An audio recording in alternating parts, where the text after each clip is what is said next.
কালকে রাত 12:30টার সময় মাননীয় প্রধানমন্ত্রী আমাকে ফোন করেন এবং তিনি বলেন যে ঈদের সময় যে রাশ হয় এই রাশের মধ্যে, এই ভিড়ের মধ্যে আমাদের যে নারী যাত্রীরা আছেন, বোনেরা আছেন, মায়েরা আছেন, তাদের রেল চলাচলে প্রচন্ড টিকিট কাটার পরও চাপ নিতে হয়, অনেক সময় সম্ভব হয় না, প্রচুর ভিড়।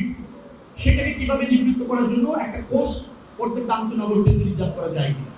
তো প্রধানমন্ত্রীকে আমি বললাম যে যেহেতু টিকিট সোল্ড আউট হয়ে গিয়েছে, আমরা প্রত্যেকটা কোচের এবং সিটের টিকিট বিক্রি করে দিয়েছি, সেল হয়ে গিয়েছে, এখন এটা একটু কঠিন হবে। বসুন্ধরা ডায়াপেন্ট এখন আরো উন্নত।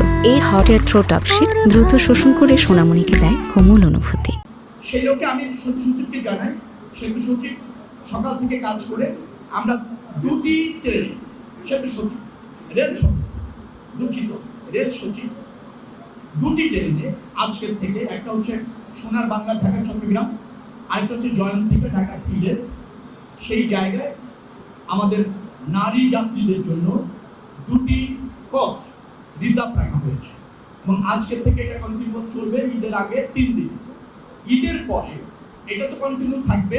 অন্যান্য সব আন্তনগর ট্রেনে নারীদের জন্য একটি করে কোচ রিজার্ভ রাখার চেষ্টা অব্যাহত থাকবে। প্রধানমন্ত্রী